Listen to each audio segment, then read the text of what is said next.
S കിച്ചൺസിലേക്ക് എല്ലാവർക്കും സ്വാഗതം.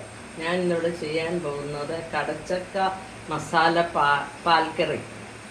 അതിനായിട്ട് ഒരു പാൻ അടുപ്പിലേക്ക് വെക്കുകയാണ്. 2 ടേബിൾ സ്പൂൺ എണ്ണ ഒഴിക്കുക. സ്വല്പം കടുക് ഇടുക. കടുക് പൊട്ടിക്കഴിയുമ്പോൾ ഇഞ്ചി, വെളുത്തുള്ളി, മുളക്, കരിവേപ്പില, സവാള ഇട്ട് വഴന്ന് കഴിയുമ്പം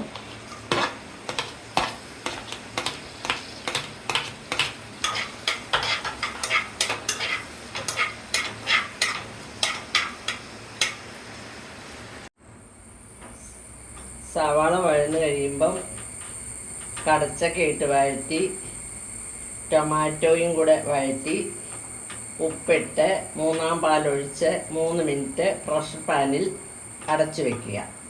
നിങ്ങൾ സാധാരണ ഫാനിലാണ് ഉപയോഗിക്കുന്നതെങ്കിൽ വെന്തോ നോക്കിയാൽ മതി.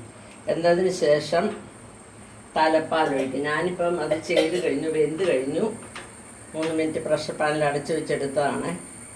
ഇനി തലപ്പാലൊഴിക്കുകയാണ്.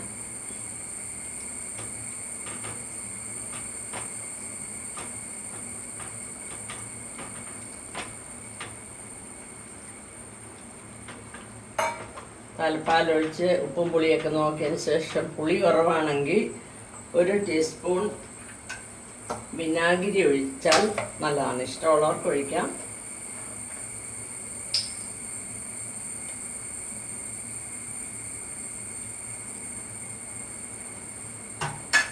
ടീസ്പൂൺ വിനാഗിരി ഒഴിച്ച്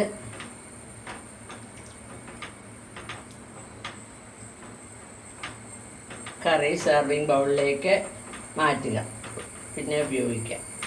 ഈ റെസിപ്പി നിങ്ങൾക്ക് ഇഷ്ടപ്പെട്ടെങ്കിൽ ലൈക്ക് ചെയ്യുക, കമൻറ്റ് ചെയ്യുക, സബ്സ്ക്രൈബ് ചെയ്യുക. ഇനി അടുത്ത വീഡിയോയിൽ കാണാം. ബൈ.